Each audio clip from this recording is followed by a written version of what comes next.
Okay, y'all, February reading wrap up. February was a doozy, but I've managed to finish 16 audiobooks. Laws of Depravity, written and narrated by Eric LaSalle. This is my first time reading a book by him. This is suspense, thriller, mystery-ish. There's a serial killer going around killing clergy, priests, and whatnot. It was easy. Everything I thought that was going to happen happened, but I was absolutely captivated.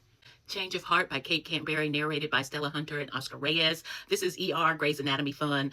They have an anonymous one-night stand, get back to the real world. He is a doctor doing his residency, and she is over the residency program. Good banter, sexy. This was fun. Chicago by Ty, narrated by Lorraine Aries and Benjamin Charles. Whew, y'all, this took me through my paces. Benton is a psych professor who also has a relationship podcast, so he's one of them dudes. He hires Indigo to take care of his mother. She's also a playwright.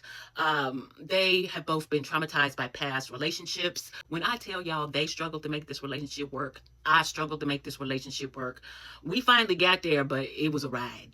Never Say Never by Bria Pello and Skylar Snow, narrated by Delkin Winters. This is book 4 of the Vitale brothers, Male. This is the brother, Gianpaolo, who has been undercover in the FBI. He falls for York, his boss, who's also a single father. The girls were darling. This was so funny. Also gruesome. Check your trigger warnings. It was ridiculous, but so much fun.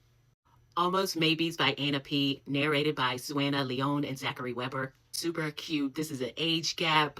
Oleander was my kind of girl. She is Indian American and older than Jackson. Jackson was a really great Labrador kind of guy. This was really life lessons for dating outside of your culture, and I was here for all of it. Put That on Everything by Casey Mills, narrated by Winston James and Alex Monroe. This is sports romance. Trevor is a professional football player. Sutton is the general manager for the team that he plays for. I was really into them as a couple, him being that big alpha guy. The way he dealt with his mama with therapy and the way he gaslit their whole working situation, he did not grovel enough for me, and I'm going to love him for her.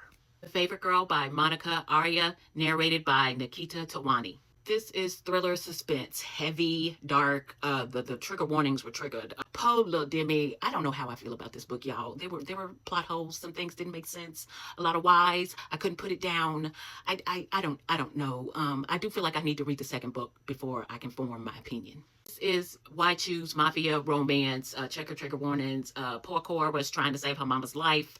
There are 3 guys, no swords are crossing. There was a lot I liked about this book. Cora worked my nerves. There were some things that irritated the living hell out of me. The narration was wonderful. Sweet Honesty by Joan Vassar, wonderfully narrated by Sean Kristin and Tree Taylor. This is male historical black romance. Michael watches his love get married to a woman. He flees to New York to try and live a better life. He meets Alexander. The representation of black life in 1950 was wonderful. There were so many layers to this story.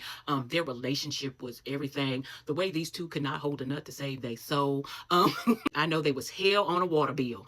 This was so good. So I just cannot stop talking about this book.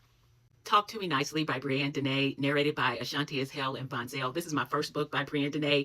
And this is, old girl is a radio host who also does like OnlyFans work on video and on the phone. She meets one of her customers, y'all.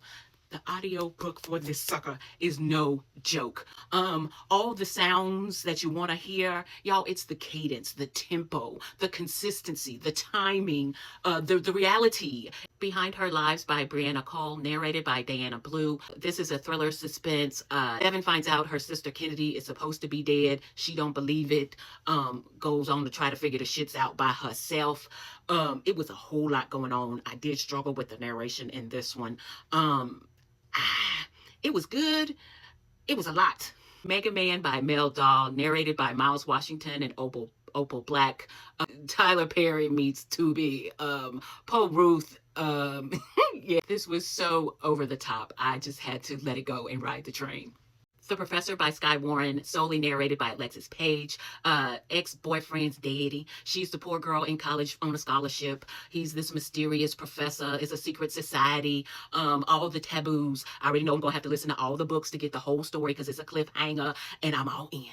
Then I did a reread of Them Boys, Set, Ja, and Shu by Alexandra House, narrated by the OGs, Wesley Shaban and Jacoby DM. It's been at least 3 years since I have reread these books. These three novellas are a master class in how you write a complete story in novella form. But this time, Ja really spoke to me. I love his playfulness, and I absolutely love that he knew his role as the side piece and held up his position until it was time to switch it up.